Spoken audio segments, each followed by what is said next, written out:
keluarga yang harusnya menjadi kekuatan, fondasi, alasan manusia untuk bahagia, justru malahan menjadi sumber masalah. Salam damai sejahtera saudara-saudaraku yang terkasih, pencinta firman Tuhan. Berjumpa kembali dengan Bible Learning with Father Joseph. Saudara-saudaraku, bagaimana kabar?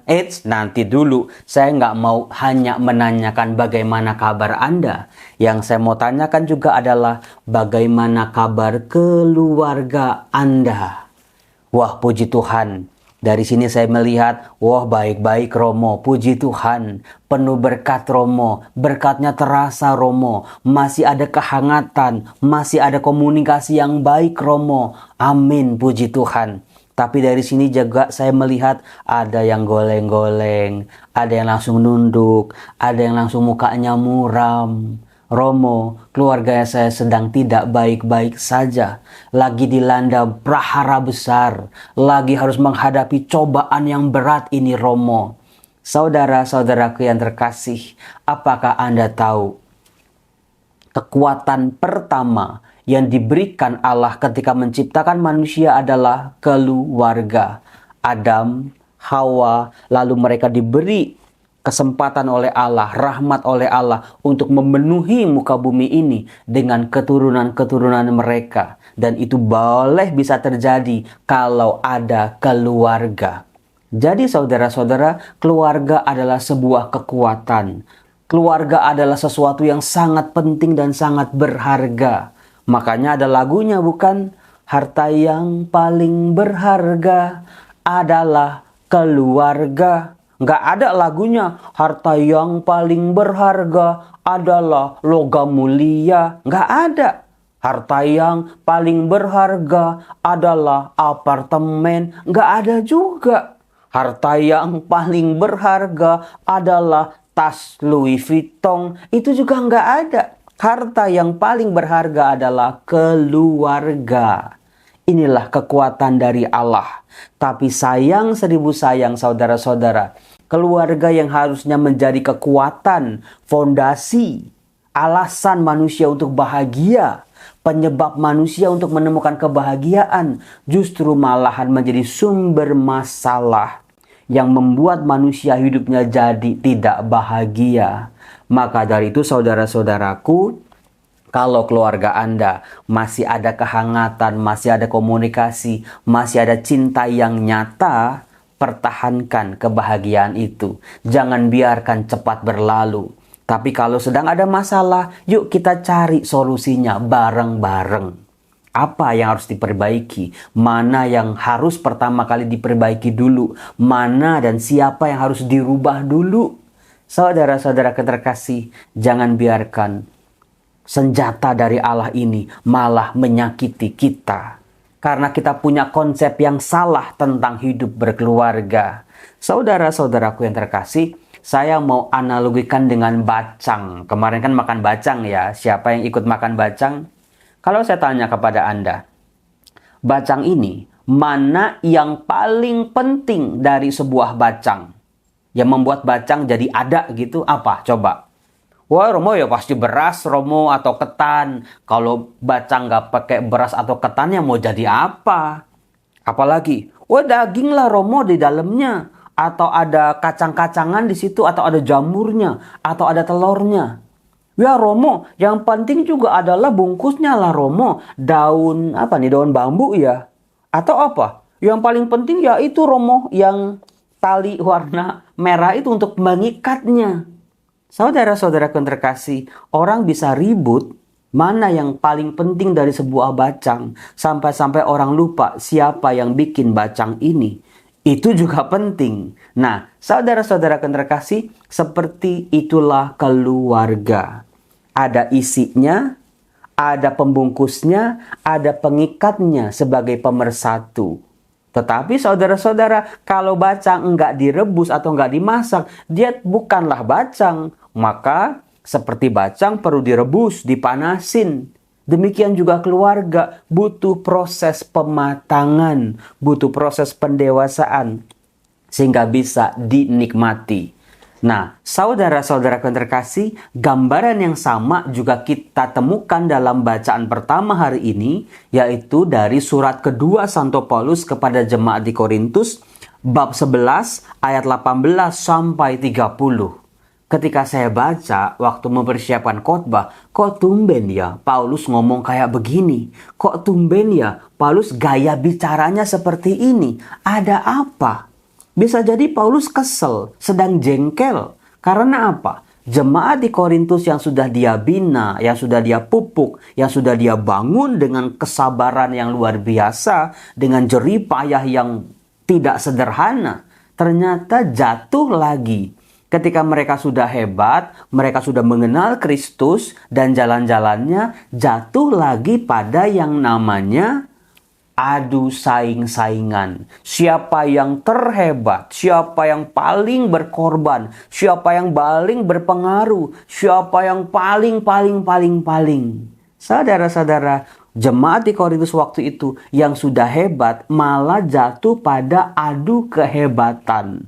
Mereka bermegah terhadap hal-hal duniawi mereka. Yuk kita baca yuk 2 Korintus bab 11 ayat 18. Saudara-saudara, karena banyak orang bermegah-megah secara duniawi. Jadi ini situasi konteks yang dihadapi oleh Paulus. Bukan cuma 1-2 orang, tapi ada begitu banyak orang-orang Kristiani yang sudah mengenal Kristus malah adu-adu bermegah, hebat-hebatan.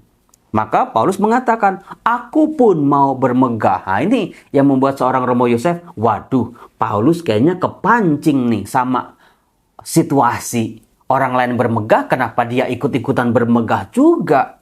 Udah tahu dia mau mengkritik orang-orang yang bermegah, kenapa dia juga bermegah, memegahkan diri? Nah, ketika saya baca, saya baru mengerti.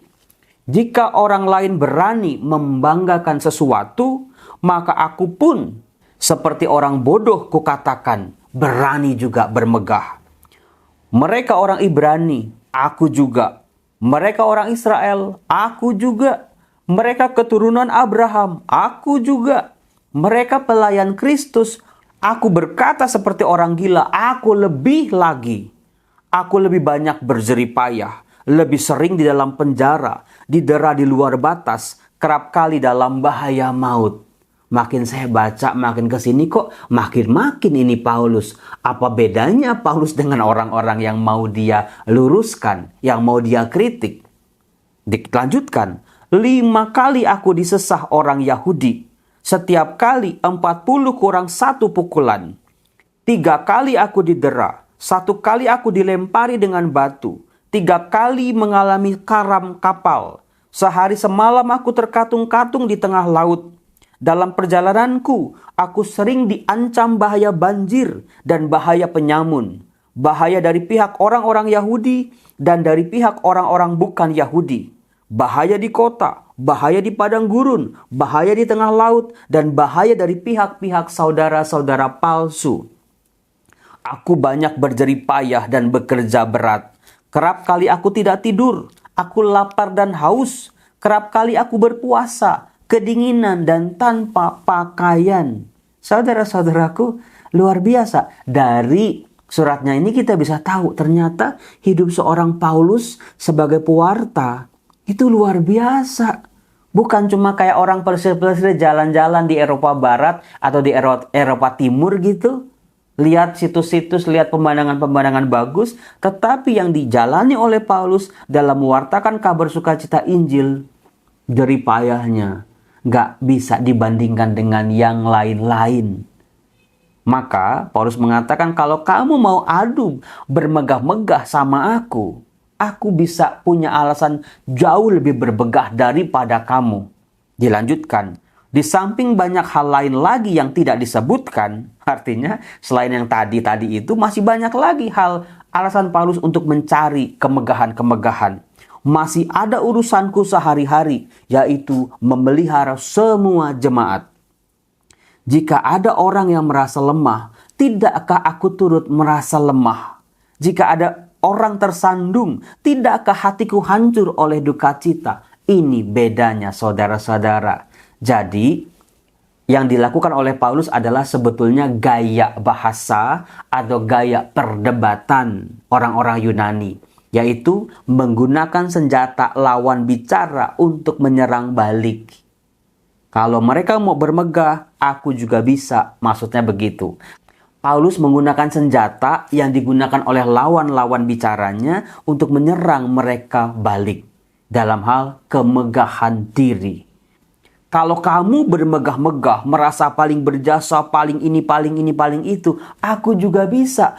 Kalau dibandingkan alasan aku untuk bermegah dengan alasan kalian, aku jauh lebih unggul. Tapi Paulus mengatakan, meskipun aku punya beribu-ribu alasan untuk memegahkan diri, tetapi Paulus punya poin lebih, punya poin plus. Meskipun dia punya 1000 alasan untuk bermegah, dikatakan, jika ada orang yang merasa lemah, tidakkah aku turut merasa lemah? Jadi di sini luar biasanya Paulus. Jika ada orang tersandung, tidakkah hatiku hancur oleh duka cita? Paulus tidak menggunakan 1000 alasan untuk membuat dia bermegah, tetapi dia tampil sebagai pelayan. Bisa berempati dengan mereka yang lemah, yang tidak punya alasan untuk bermegah. Dikatakan, jika aku harus bermegah, maka aku akan bermegah atas kelemahanku. Karena Paulus salah satu jargonnya adalah, dalam kelemahanku tampaklah kemuliaan Allah. Saudara-saudaraku yang terkasih, luar biasa. Jangan sombong, jangan merasa paling penting, paling berjasa dalam hidup berkeluarga. Nanti intinya jadi terpecah-pecah. Saling bersaing yang ujung-ujungnya pada konflik dan keretakan. Maka betullah yang dikatakan oleh Tuhan Yesus dalam bacaan Injil dari khotbah di bukit dalam Matius bab 6 ayat 19 sampai 23. Ketika kita melakukan banyak hal untuk keluarga kita, perjuangan kita, jerih payah kita, keringat kita, jasa-jasa kita, janganlah melihat itu hanya sebatas hal-hal duniawi. Yang terbaik yang Anda lakukan untuk keluarga Anda, itulah bisa dihitung sebagai harta di surga. Tuhan Yesus berkata, janganlah kalian mengumpulkan harta di bumi, ngengat dan karat akan merusakkannya, dan pencuri akan membongkar serta mencurinya. Tetapi kumpulkanlah bagimu harta di surga. Di surga, ngengat dan karat tidak merusakkannya. Pencuri tidak membongkar serta mencurinya. Karena di mana hartamu berada, di situ pula hatimu berada. Saudara, kalau saya belek hati Anda, apa yang ada di dalamnya? Rekening-rekening tabungan BCA Anda? Atau harta-harta Anda, mobil baru Anda, atau rumah baru atau sepatu baru Anda? Atau ketika saya belek hati Anda, saya bisa menemukan ada keluarga Anda yang sangat Anda sayangi. Berjuanglah yang terbaik untuk keluarga kita, karena itu adalah kekuatan kita, saudara-saudara. Keluarga kita adalah rahmat dan berkat buat kita. Meskipun juga mereka tidaklah sempurna, sama seperti kita tidak sempurna adanya. Tapi disitulah kita diajak untuk membangun cinta, merubah cinta menjadi kasih. Itulah luar biasanya. Saya akan berdoa untuk keluarga Anda masing-masing. Semoga keluarga kita terus menjadi terang. Ketika kita melihat anak, ketika kita melihat pasangan, melihat orang tua, melihat orang-orang di sekitar kita dengan cahaya kehidupan. Maka kalau dengan terang kita melihat keluarga kita, kita akan menemukan mereka jauh lebih berharga daripada emas, permata, dolar, atau tumpukan-tumpukan harta di dunia ini. Dalam nama Bapa dan Putra dan Roh Kudus. Amin. Ya Bapa yang baik, terima kasih untuk keluargaku. Terima kasih untuk keluarga kecilku ini, di mana aku boleh mengenal kasih, di mana aku boleh mengenal sukacita, di mana aku boleh merasakan kehangatan. Terima kasih Tuhan. Aku percaya keluargaku adalah bagian paling penting dalam kehidupanku. Bapa, jadilah perlindungan bagi keluargaku. Jadilah perisai saat keluargaku ada di dalam bahaya. Jadilah penyembuh di saat keluargaku ada sakit penyakit dan luka. Jadilah terang ketika keluargaku berjalan dalam lembah-lembah kekelaman. Jadilah air yang segar ketika kami harus berjalan dalam kekeringan. Engkaulah sumber kehidupan kami. Engkaulah pengikat dan pemersatu hidup kami. Berilah aku ini rahmat untuk bisa membahagiakan keluargaku, pasanganku, orang tuaku, anak-anakku. Dan tidak lupa juga aku boleh merasakan kebahagiaan yang sama di tengah-tengah keluargaku. Ya Bapa, ampunilah dosa dan kesalahanku, karena seringkali aku jatuh dalam sikap yang egois, merasa sombong karena paling berjasa. Bapa, apapun yang aku lakukan untuk keluargaku, akan aku berikan yang terbaik sebagai harta tabunganku di surga yang tidak akan lekang oleh karat, oleh air ataupun oleh para pencuri. Ya Bapa, jagalah keluargaku. Kuserahkan masa depan anak-anakku, masa depan keluargaku dalam terang kasih-Mu ya Bapa. Demi Yesus Kristus Tuhan kami yang hidup dan meraja bersama Dikau dan Roh Kudus, Allah sepanjang segala masa. Amin. Tuhan bersamamu dan bersama rohmu. Semoga keluarga kita, anggota-anggotanya diberkati, dirahmati, dilindungi oleh kuasa kasih Bapa, dalam nama Bapa dan Putra dan Roh Kudus. Amin.